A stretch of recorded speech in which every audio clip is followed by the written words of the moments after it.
우리 이혼하자. 너는 최악의 상황에서 날 버리는구나. 그렇게 생각해도 어쩔 수 없어. 같이 헤쳐나갈 생각을 안 하고. 능력 없는 남편은 이제 필요 없다는 거지? 당신 같은 사람 나도 사절이야. 남들이 당신 보고 뭐라고 할지 생각해봐. 만약 당신이 이랬다면 난 끝까지 당신 곁에 있었을 거야. 집 팔고 남은 돈은 똑같이 나눠. 적금 깬 것도 돈 좀 남아있고, 전부 나누면 각자 방 한 칸씩은 구할 수 있겠지. 당신, 나 없이 얼마나 잘 사나 두고 보자. 오늘 이야기 속 주인공은 50세 김정란 씨입니다. 그리고 그녀의 남편에 관한 이야기이죠. 김 씨는 더 이상 남편과 여생을 함께 할 수 없다고 생각했습니다. 50세. 다소 이른 나이에 실직을 하게 된 남편. 김 씨는 견딜 수가 없었죠. 갑작스레 회사를 그만두게 된 남편은 우울증에 걸린 듯 했습니다. 김 씨는 그런 남편이 안쓰러웠죠. 열심히 일해온 남편이 푹 쉰 후에 털고 일어나기를 김 씨는 진심으로 바랐습니다. 하지만 시간이 지날수록 그런 마음은 사그라들었습니다. 남편이 가정을 위해 뭐라도 했으면 했습니다. 그런 생각을 하는 김 씨가 무정한 배우자인지 김 씨는 알 수 없었습니다. 이제는 김 씨도 남편만큼이나 우울하고 괴로웠습니다. 혼자서 가족을 먹여 살리고 대출금까지 갚아야 한다고 생각하니 눈앞이 깜깜했습니다. 김 씨는 이렇게 살바해야 차라리 각자 갈 길을 가는 게 낫다고 생각했습니다. 세상이 자신을 손가락질을 하더라도 말이죠. 김 씨는 20년 전에 남편과 박정호와 결혼을 했고 아들을 하나 낳았습니다. 양가 부모님의 도움을 받지 않고 소박하게 신혼을 시작했는데 쭉 맞벌이를 해서 7년 전에 전세집에서 34평의 아파트로 이사를 하게 되었습니다. 처음 가져보는 내 집이었습니다. 김 씨는 이제는 안정적인 삶을 살 일만 남았다고 생각했습니다. 아직 수험생인 아들 때문에 사교육비가 많이 들어가서 크게 저축을 하지는 못하지만 적금도 꾸준히 들고 있었고 대학만 보내놓으면 충분히 노후 준비를 할 수 있었습니다. 그런데 평화로운 일상의 균열이 가기 시작했습니다. 평일 저녁 9시 30분. 김 씨는 2시간 전에 퇴근해서 밥을 먹고 집안일을 했습니다. 남편은 누구를 좀 만나고 온다더니 생각보다 일찍 들어왔습니다. 그런데 짧은 시간 안에 술을 많이 마셨는지 비틀거렸습니다. 그런데 휘청거리는 발걸음에는 여느 때와 다른 무거움이 배어 있었습니다. 무슨 일 있어? 평소와는 사뭇 달라 보였습니다. 양복 재킷을 벗어 소파 등받이에 아무렇게나 걸쳐둔 남편은 소파에 드러누워 하루 종일 제대로 숨도 못 쉰 사람처럼 깊고 긴 한숨을 몰아쉬었습니다. 물 좀 마셔. 김 씨는 물이 든 유리컵을 남편의 손에 쥐어주었습니다. 남편은 몸을 일으켜 컵을 쥐고 한참을 천장을 쳐다보았습니다. 위에서 자꾸 눈치를 줘. 무슨 눈치? 사표 쓰라고. 뭐? 어떻게 눈치를 준다는 건데? 실적도 안 나오고. 회사 사정도 어렵고 그러니까. 쓸모없는 직원들 쳐내려는 거겠지. 쓸모가 없다니. 당신이 회사를 위해서 헌신한 게 몇 년인데. 몇 년이 중요한 게 아니라 얼마를 벌어다 주느냐가 더 중요하니까. 싫다고 그래. 안 나간다고. 그러자 남편이 피식 웃으며 대꾸했습니다. 나도 이 나이에 나가면 어딜 가. 모르는 척하고 붙어 있어야지. 그래? 그러면 지들이 어떻게 할 거야? 멀쩡히 일 잘하고 있는 사람을 막 자를 수는 없지. 알았어. 일단 씻을게. 취한 줄 알았던 남편은 생각보다 멀쩡해 보였습니다. 취해서 비틀거렸던 것이 아니었던 모양이었죠. 김 씨는 걱정스러운 표정으로 욕실로 들어가는 남편을 한참 바라보았습니다. 그런데 한 달도 채 안 되어서 남편이 저녁을 먹다 말고 비슷한 얘기를 꺼냈습니다. 진짜 버티기 힘들다. 실적 때문에 아직도 뭐라고 해? 남편은 별다른 대답을 하지 않았지만 회사에서 어떤 취급을 당하는지 남편의 표정만 보아도 알 것 같았습니다. 가슴이 아팠습니다. 그리고 남편을 자르고 싶어하는 회사든 사장이든 다 미웠습니다. 그럼 차라리 미리 준비를 하자. 김 씨가 침착하게 말했습니다. 회사 다니면서도 이직 알아볼 수 있잖아. 요즘 평생 직장이 어디 있어? 하지만 남편은 김 씨의 말을 진지하게 듣지 않는 듯 했습니다. 지금 다니는 회사에 최선을 다해야지. 뒤에서 호박씨 까는 짓은 못해? 김 씨는 너무 답답했습니다. 이직 준비를 하는 게 왜 호박씨 까는 짓이라는 것인지 몰랐습니다. 다들 그렇게 해. 회사 그만두고 나서 새 회사 알아보는 사람이 어디 있어? 그건 도의에 어긋나는 거야. 배신이라고. 싫어. 그냥 버텨봐야지. 김 씨는 속으로 한숨을 쉬었습니다. 도이나 체면 같은 게 밥 먹여주는 것도 아니고 남편이 너무 현실을 외면하고 있다고 생각했습니다. 당신 마음은 이해해. 근데 현실도 봐야지. 우리는 지훈이도 있고. 지훈이 얘기가 지금 왜 나와? 남편이 날카롭게 반응했습니다. 그 모습에 김 씨는 입을 다물었습니다. 하지만 본인이 싫다는데 그리고 버텨보겠다는데 더는 말을 꺼내기가 어려웠죠. 그렇게 2달이 흘렀습니다. 작년 6월이었죠. 그날은 금요일이었습니다. 남편이 또다시 술 냄새를 풍기며 집에 들어왔습니다. 금요일이라서 회식이라도 했나 보다 싶었습니다. 아직 아들이 들어오지 않은 시간이라 김 씨도 거실에서 TV를 보며 앉아 있었죠. 나 남편이 김 씨의 옆에 앉으며 말을 꺼냈습니다. 사직서 냈다. 그 한마디에 김 씨의 눈이 크게 벌어졌습니다. 뭐라고? 당신 정말 사직서 냈어? 갑자기 왜? 갑자기 아닌 거 알잖아. 남편이 고개를 푹 숙이며 말했습니다. 괴로움이 느껴지는 음색의 김 씨는 아무 말도 하지 못했습니다. 매일 눈치 보면서 사느라 지쳤어. 그래서 그냥 사직서 냈어. 김 씨와 남편 사이에 긴 침묵이 흘렀습니다. 그러다 이내 김 씨가 작게 한숨을 쉬며 말을 했습니다. 그래. 수고했어, 여보. 잠깐 쉴 때도 됐지. 내가 원망스럽지 않아? 나도 어차피 그 회사 재수똥이었어. 그러자 남편이 잠시 바람 새는 듯한 웃음소리를 냈습니다. 일단 아무 생각 말고 쉬어. 그 다음에 어떻게 할지 천천히 같이 생각해보자. 김 씨의 말에 남편은 그제서야 편안한 표정을 지으며 소파에 몸을 깊게 묻었습니다. 하지만 김 씨의 얼굴엔 근심이 스쳐 지나갔습니다. 걱정이 안 될 수는 없었습니다.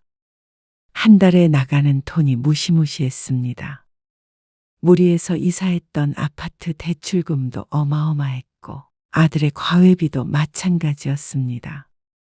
하지만 그동안 고생 많이 한 남편이 조금 쉬었으면 하는 마음도 컸습니다. 지난 몇 달간 마음고생이 심했던 남편도 걱정이 되었죠. 그 이후로 남편은 집에 있었습니다. 나 다녀올게. 잘 다녀와. 출근길에 남편의 배웅을 받으니 기분이 이상했습니다. 김 씨가 출근하면 남편은 집에서 드라마나 영화를 주로 보았습니다. 그런데 그렇게 쉬면 안색이 좋아져야 하는데 남편은 점점 어두워져 갔습니다. 어쩔 때는 퇴근해서 집에 오면 이미 소주를 두어 병 마신 상태일 때도 있었습니다. 회사에 직접 사직서를 냈다고는 하지만 해고를 당한 것이나 마찬가지였습니다. 그래서 그런 자신의 처지를 비관하는 것 같았습니다. 개놈 새끼들. 술을 먹고 회사를 욕하기도 했습니다. 김 씨는 남편이 회사를 그만두고 나서 재충전을 한 뒤에 다른 회사를 구하길 바랐습니다. 하지만 남편은 재충전이 되지도 않았고 다른 회사를 구할 생각도 없어 보였습니다. 여보, 그러지 말고 이력서라도 내보자. 남편이 퇴사한 지 한 달 반쯤 지났을 때였습니다. 김 씨가 남편에게 조심스럽게 말을 꺼내 보았습니다. 다시 직장을 구하면 남편도 나아질 거라고 생각했습니다. 그리고 한 달 넘게 쉬었으면 충분히 쉬었다고 생각했죠. 내가 알아서 할게. 맨날 술만 마시니까 그렇지. 알아서 한다고. 회사 나온 지 얼마 되지도 않았는데 바가지를 긁고. 남편은 점점 날카로워져 갔습니다. 그러다 또 한 달이 속절없이 흘렀습니다. 남편은 수염도 깎지 않고 집에만 있었습니다. 아들 보기가 민망할 정도였습니다. 공부에만 신경 써야 하는 때인데 아빠가 실직해서 그러고 있으니 아이도 불안할 것 같았습니다. 말수도 줄어들고 특히 아빠와는 대화를 하는 일이 거의 없었습니다. 그래서 김 씨는 퇴근 후에 남편 밥을 챙겨주고 나서 계속 컴퓨터 앞에 앉아 있었습니다. 남편의 이력서를 정리하고 온라인 채용 사이트를 뒤지며 지원 가능한 회사들을 찾아냈습니다. 그래도 경력이 있으니 분명 어딘가에서는 필요로 할 것이라는 희망을 품고 있었습니다. 그리고 며칠 뒤 김 씨는 남편에게 정리된 면접 일정을 건넸습니다. 여보, 내가 당신 대신 이력서 몇 군데 넣어봤어. 남편은 서류를 보더니 얼굴을 찌푸렸습니다. 왜 말도 없이 그랬어? 지난번에 당신한테 말했잖아. 당신이 취해 있어서 대충 들은 거지? 남편이 세수하듯 손바닥으로 얼굴을 문질렀습니다. 이제는 쉴 만큼 쉬었잖아. 현실적으로 다시 열심히 살아야지. 지금 우리 상황 어떤지 알잖아? 아파트 대출금과 아들 과외비만 해도 수백이었습니다. 김 씨 혼자 벌어서는 생활비까지 모두 충당해낼 수가 없었습니다. 남편이 쉬는 동안 통장 잔고는 자꾸만 줄어들었습니다. 아들 수능이 1년 정도밖에 남지 않았는데 과외를 줄일 수는 없었습니다. 알았어. 남편도 상황을 모르지는 않았는지 끝내 고개를 끄덕였습니다. 며칠 뒤 남편은 오랜만에 면도를 하고 깔끔한 옷을 입고 집을 나섰습니다. 하지만 저녁에 집에 돌아온 남편은 평소보다도 더 만취 상태였습니다. 여보, 면접 보러 가서 무슨 일 있었어? 분명히 좋은 결과가 있을 것 같은 표정은 아니었습니다. 경력이고 나발이고 50 먹은 직원을 누가 새로 뽑아. 뭐? 면전에다가 대고 모욕을 줬다고. 남편의 말에 김 씨는 말을 잃었습니다. 취해서 흐느적거리는 남편이 안쓰러웠습니다.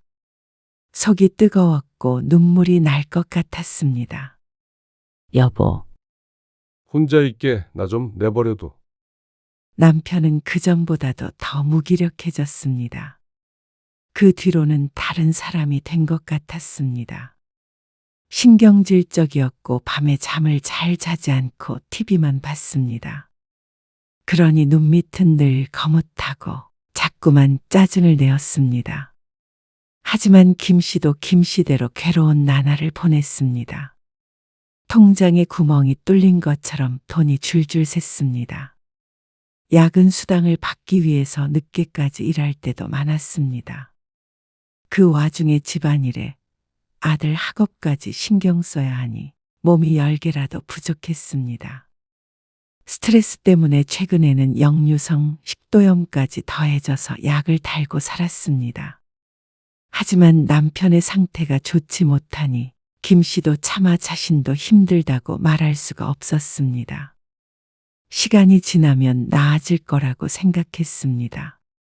남편도 곧 마음을 잡을 거라고 생각해서 김 씨는 남편은 늘 격려했습니다. 하지만 남편은 좀처럼 마음을 잡지 못했습니다. 아들은 고3이 되었습니다. 수능이 코앞으로 다가오면서 아들의 스트레스도 날로 커져갔습니다. 특히 수학 성적이 좀처럼 오르지 않아 초조해했죠. 어느 날 저녁 아들이 김 씨에게 말을 꺼냈습니다. 엄마, 나 수학과외 선생님 바꿀 수 없나? 왜? 내 친구 세준이 있지. 과외 선생님이 엄청 유명한 인터넷 강사였거든. 그 선생님한테 과외 받고 점수 엄청 올랐대. 아, 그래? 근데 과외비가 좀 비싸. 얼만데 그래? 일주일에 2번 하는데 120만 원. 뭐? 김 씨는 놀라서 되물었습니다. 지금 받는 수학과외가 60만 원인데 2배나 했습니다. 한두 달도 아니고 앞으로 수능일이 될 때까지 받는다면 도대체 얼마가 필요한지 몰랐습니다. 그건 지우나? 당장은 좀 무리야. 나중에 상황이 좀 나아지면 그때 시켜줄게.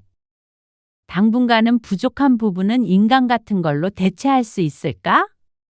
아무리 아들이 고3이라고 해도 더 이상 무리해서 과외를 늘릴 수는 없었습니다. 지금도 충분히 많은 사교육을 시켜주고 있었습니다. 그리고 아들도 어느 정도 상황을 인지하는 게 필요하다고 생각했죠. 하지만 얼마 뒤였습니다. 김 씨는 남편이 자신에게 말도 안 하고 아들의 수학과외를 결제해줬다는 사실을 듣게 되었습니다. 그것도 3개월치를 선결제해야만 신청할 수 있다는 것도 말이죠. 그게 얼만데? 지금 우리가 그럴 형편이야? 돈은 어디서 나서? 내가 알아서 해. 애 대학이 달려있는데 그게 아까워서 벌벌 떨어. 여보, 당신도 그런 일이 있었으면 나한테 말을 했어야지. 내 체면이 뭐가 돼? 애 과외 하나 못 시켜주는 아빠 만들 거야? 그런 게 아니잖아. 당신이 그만 얘기해. 남편은 김 씨의 말을 막았습니다. 더 이상의 언쟁은 필요 없다는 식이었습니다. 김 씨는 머리가 지끈거리는 것 같았습니다. 하지만 김 씨는 남편을 몰아붙일 수가 없었습니다. 남편은 최근 들어 병원에 갔습니다. 우울증 때문에 스스로 정신의학과에 찾아갔습니다. 그리고 약을 먹기 시작했습니다. 남편도 개선해 보려는 의지는 있는 것 같았습니다. 나 좀 나갔다 올게. 어디? 일자리 좀 알아보고 이것저것 하러. 집에만 있던 남편이 낮에 외출을 하기도 했습니다. 평일에도 주말에도 자꾸만 집 밖을 나섰죠. 병원도 다니고 일자리도 알아본다고 하니 김 씨도 희망을 갖기 시작했습니다. 남편이 회사를 그만두고 난 뒤에 집안 분위기는 늘 우중충했는데 이제 조금 살만해지겠다 싶었죠. 그러던 어느 날이었습니다. 김 씨도 주말에 볼 일이 있어 남편과 함께 집을 나섰습니다. 그리고 2시간 정도 후에 집에 들어가는데 그날따라 날씨가 좋고 속이 답답해 근처에 있는 공원에 잠깐 들렸습니다. 30분 정도 산책만 하고 들어가자 싶어서 들렸던 것인데 뜻밖의 광경을 목격하게 되었습니다. 이를 알아보러 나간다는 남편이 공원 벤치에 앉아 하늘을 보고 있었습니다. 김 씨는 공원에 발을 들이지 못하고 한동안 남편을 지켜보았습니다. 남편의 옆모습만 봐도 느낄 수 있었습니다. 말할 수 없는 외로움과 절망감 말이죠. 김 씨도 마음이 복잡했습니다. 남편이 괴로워하는 것도 이해가 됐고, 그렇다고 이렇게 손 놓고 있을 수 없는 현실도 김 씨를 옥죄어 왔기 때문이었습니다. 하지만 남편의 심정을 이해하는 것과는 별개로 도무지 다시 일어설 생각을 하지 않는 남편이 답답했습니다. 시간이 지날수록 김 씨는 압박감을 느꼈습니다. 카드값이 한 번 연체되었고 아파트 대출금도 2번에 나눠져서 결제가 되었습니다. 경제적으로 점점 코너에 몰리게 되었습니다.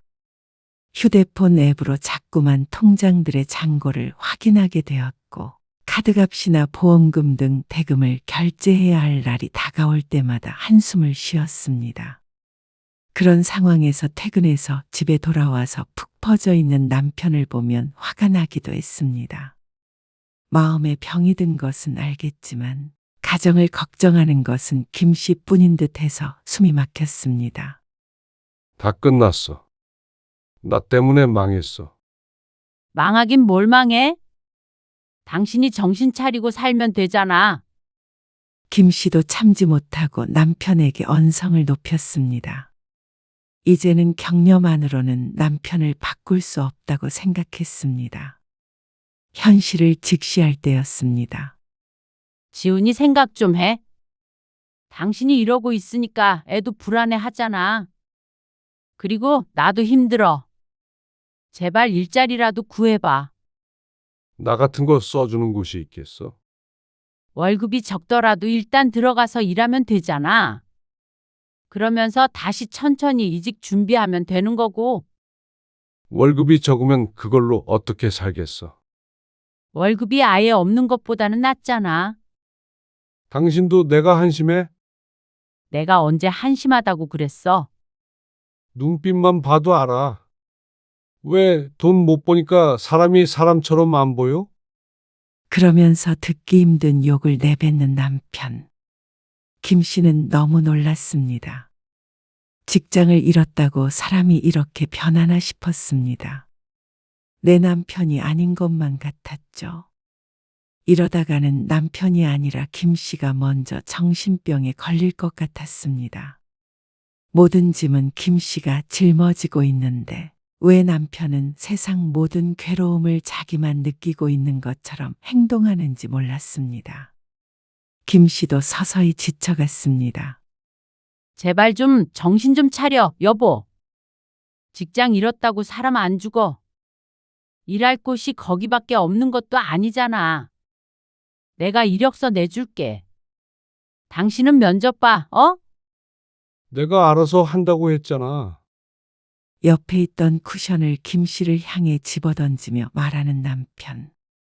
쿠션은 김 씨 옆을 비켜갔지만 김 씨는 정통으로 맞은 것과 같은 기분을 느꼈습니다. 김 씨는 그날 이후로 남편과 말을 섞지 않았습니다. 남편도 마찬가지였습니다. 김 씨도 서서히 지쳐갔습니다. 이제는 눈앞에 닥친 일들 때문에 남편을 생각할 여유조차 없었습니다.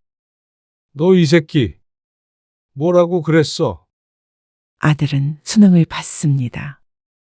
그런데 원하던 만큼의 성적이 나오지 않은 것 같았습니다. 평소보다도 시험을 못 쳐서 집은 초상집 분위기였습니다. 그래도 혹시나 하는 희망을 가지고 있었지만 아들은 목표했던 대학이 아닌 지방에 있는 국립대에 가겠다고 했습니다. 너한테 그동안 쏟아부은 돈이 얼만데 그런 대학을 가겠다고 그래. 성적 맞춰서 가려는 거예요. 차라리 재수를 하겠다고 그러면 내가 이렇게 화내지 않아. 너 공부시키느라 엄마 아빠 등골 휜 거 몰라서 그딴 말을 해. 재수하면 한 달에 300만 원씩 내고 또 재수학원 다니고요. 뭐?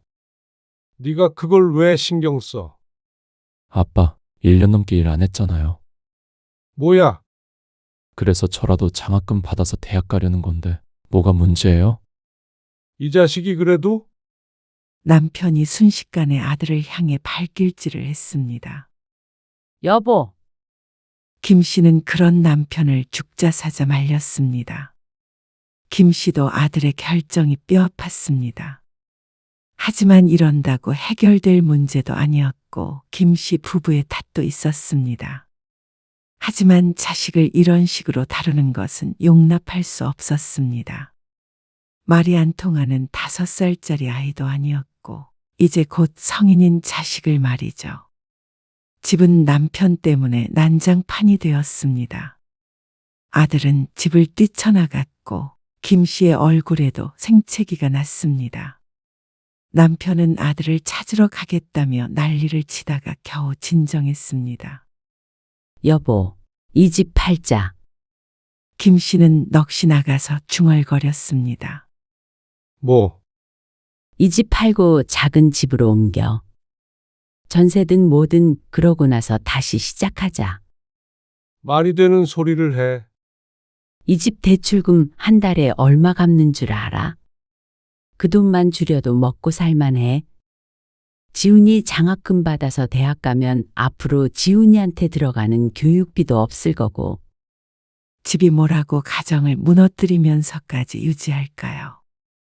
김 씨는 사람이 먼저였습니다. 작은 집에 살더라도 가족끼리 행복하기만 하면 된다고 생각했습니다. 어쩌면 진작에 이렇게 해야 했었는데 김 씨도 애정 가득한 집을 팔지 못하고 끌어안고 있었던 것이었죠. 아들의 사교육비를 줄일 수 없다면 집에 드는 돈이라도 줄였어야 했던 것이었습니다. 김 씨는 마음먹었습니다. 가슴이 아파도 그게 맞다고 생각했습니다. 어차피 아들이 지방으로 간다면 김 씨와 남편 둘뿐이었습니다. 김 씨는 원룸으로 간다고 해도 좋았습니다. 하지만 남편은 노발대발했습니다. 말도 안 된다며 발을 굴렀습니다. 이 집이 어떤 집인데 팔자고 하냐면서 김 씨를 비난했습니다. 그리고 그것 또한 자신을 무시하는 일이라며 길길이 날뛰었습니다. 김 씨는 남편의 모든 비난을 들으며 눈을 질끈 감았습니다. 정신을 다잡지 않으면 김 씨 또한 무너질 것 같았습니다. 다음 주 김 씨는 집을 부동산에 내놓았습니다. 집을 팔면 대출을 상환하고도 어느 정도 돈이 생기니 그걸로 전세집을 구하던가 월세로 가도 될 듯 했습니다. 그러면 집 걱정은 없었습니다. 그런데 등기부등본을 떼어보던 중에 이상한 점을 발견했습니다. 애초에 받았던 대출에서 추가적으로 대출이 된 상태였습니다. 그래서 김 씨는 남편을 추궁했습니다. 당신 대출 받았어? 그 돈 어디다 쓴 거야? 어떻게 상의도 없이 지훈이 과외비 내고. 추가 대출이 1억이야. 지훈이 과외비가 그만큼 나갈 리가 없잖아. 투자했어. 뭐? 코인 투자했다고. 김 씨는 다리가 후들거리는 것 같았습니다. 제발 그 돈이 그대로 있길 바라며 조심스럽게 물었습니다. 잃은 건 아니지? 아직 있지? 더 불리지 않아도 되니까 그냥 다 뽑아, 여보. 그런데 남편은 말이 없었습니다. 여보, 대답해봐. 천 남았어. 김 씨는 그 자리에서 주저앉고 말았습니다. 1년 넘게 혼자 벌면서 있던 적금까지 깼는데 남편은 새로 취업할 생각은 안 하고 대출을 받아서 코인에 투자를 했다는 말이었습니다. 늘 무기력하고 화가 나 있다고 생각했던 게 남편도 김 씨에게 말 못한 사정이 있었던 것이었죠. 김 씨는 남편이 용서가 되지 않았습니다. 평화롭고 행복했던 김 씨의 삶을 시궁창에 처박은 것 같은 기분이었습니다. 왜 나한테 한마디 말도 없었어?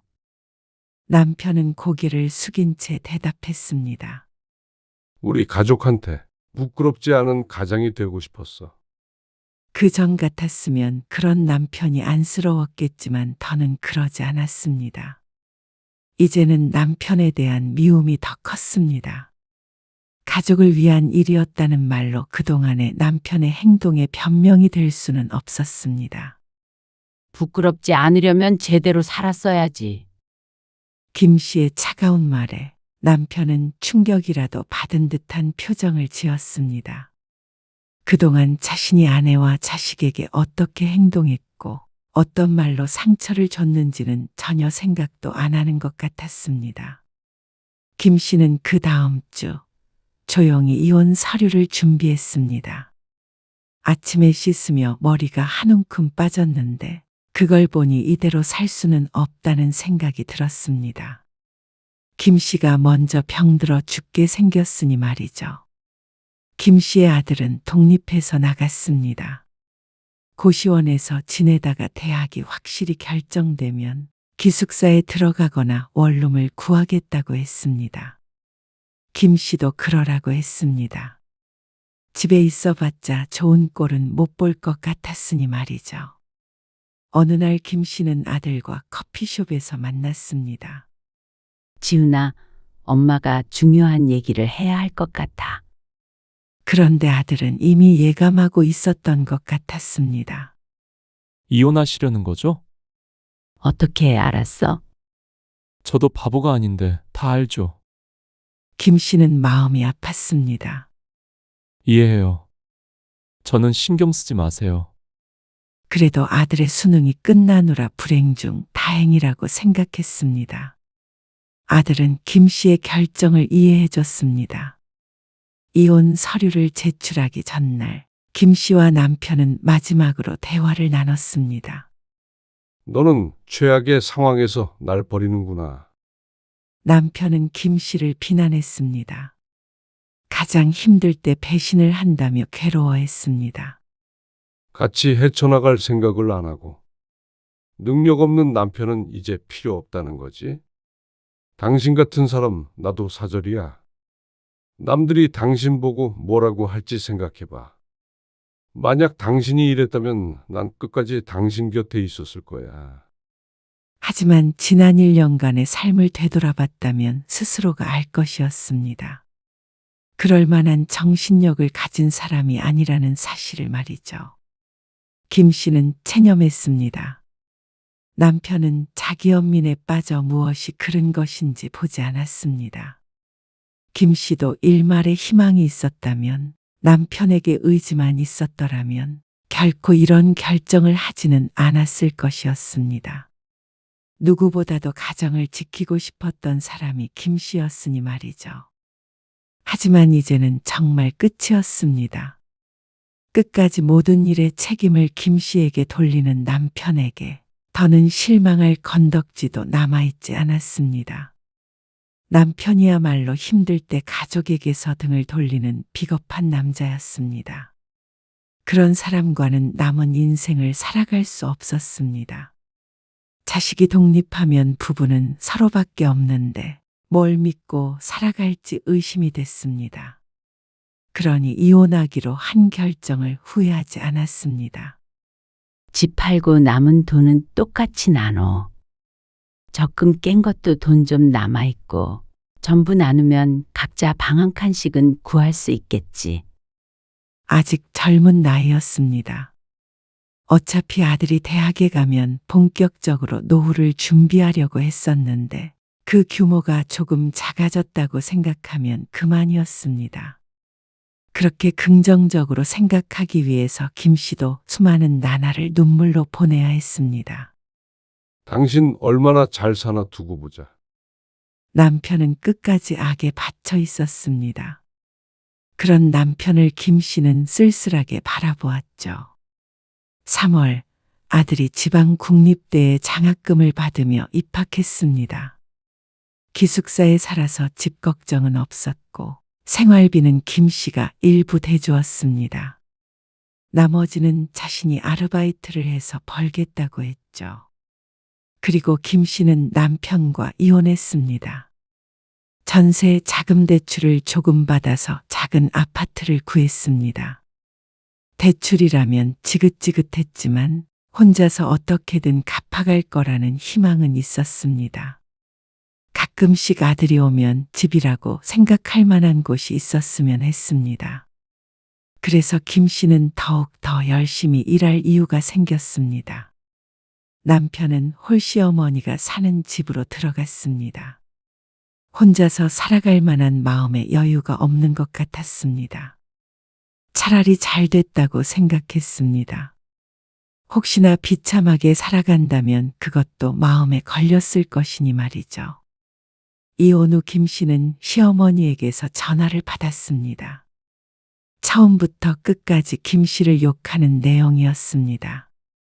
실직한 남편을 보듬어 주지 못하고 버렸다면서 남편과 똑같은 말을 했습니다. 씁쓸했지만 크게 틀린 말도 아니었습니다. 김 씨도 자신이 먼저 살아야겠다고 생각했으니 끝까지 남편과 함께하지 못한 것이었습니다. 하지만 그렇다고 후회하는 것은 아니었습니다. 김 씨는 이제야 다시 안정적인 삶을 살아가고 있었습니다. 다시 적금을 들어 차곡차곡 모으고 있었고, 나중에 퇴직했을 때를 대비해서 노후 준비도 염두에 두고 있었습니다. 아마 큰일이 있지 않은 이상은 남에게 아쉬운 소리 하지 않고 소박하게 살아갈 수 있을 듯 했습니다. 남편과 함께 그런 삶을 살았다면 좋았을 텐데 어쩔 수 없는 일이었습니다. 잘 지내? 반년이 지나 남편이 김 씨에게 연락을 했습니다. 나 취직했어. 겸연쩍은 듯 자꾸만 헛기침을 하며 말하는 남편. 김 씨는 진심으로 축하해 주었습니다. 남편이 잘 살기를 바랐습니다. 지훈이랑 한번 봐. 그래, 지훈이가 괜찮다면 지훈이 생일에 한번 만나자. 그리고 나 이제 정신 차리고 사니까 우리 재결합도 생각해 봤으면 해. 남편의 말에 김 씨는 잠시 침묵했습니다. 김 씨도 그런 상상을 안 해본 것은 아니었습니다. 다시 행복하게 셋이 지내는 상상을 말이죠. 하지만 자신이 없었습니다. 또다시 그런 일을 겪는다면 김 씨는 살아가지 못할 것 같았습니다. 이미 깨져버린 사이였습니다. 본드로 다시 붙인다고 원래의 조각으로 돌아갈 수는 없을 것 같았습니다. 나는 내 삶 만족해. 이번에는 남편이 말이 없었습니다. 눈이 벌개져서 욕을 하고 물건을 집어던지고 그리고 아들을 때리던 남편이 아직도 떠올랐습니다. 쉽게 사라지지 않을 것 같았습니다. 이 정도의 거리가 좋은 것 같았습니다. 내 자식의 아버지이기 때문에 아예 안 보고 살 수는 없고 언제고 일이 있을 때 가끔 만나는 사이 말이죠. 아들도 언젠가는 결혼을 할 것이고 그때도 같이 부모의 자리에 앉아 있을 생각이었습니다. 하지만 남편과 다시 한 이불을 덮고 자는 일은 없을 것 같았습니다. 김 씨도 혼자가 된 일상에 이제 막 적응을 하기 시작했습니다. 과거는 내려놓았고 새로운 시작을 위한 걸음을 내딛었습니다. 남편은 저만치 뒤에 남겨뒀습니다. 그래서 앞만 보고 가고 싶었습니다. 그리고 남편은 그런 김 씨에게 떼를 쓰지 않았습니다. 아마도 많이 후회하고 있는지도 몰랐습니다. 행복했던 가정을 파탄냈다고 자책할지도 몰랐습니다. 하지만 그건 남편이 안고 가야 할 문제라고 생각했습니다. 냉정하다고 이번에도 욕을 할지는 모르겠지만 김 씨도 나름대로 스스로 안고 살아가는 슬픔이 있었습니다. 하지만 그걸 극복하는 것은 각자의 몫이었죠.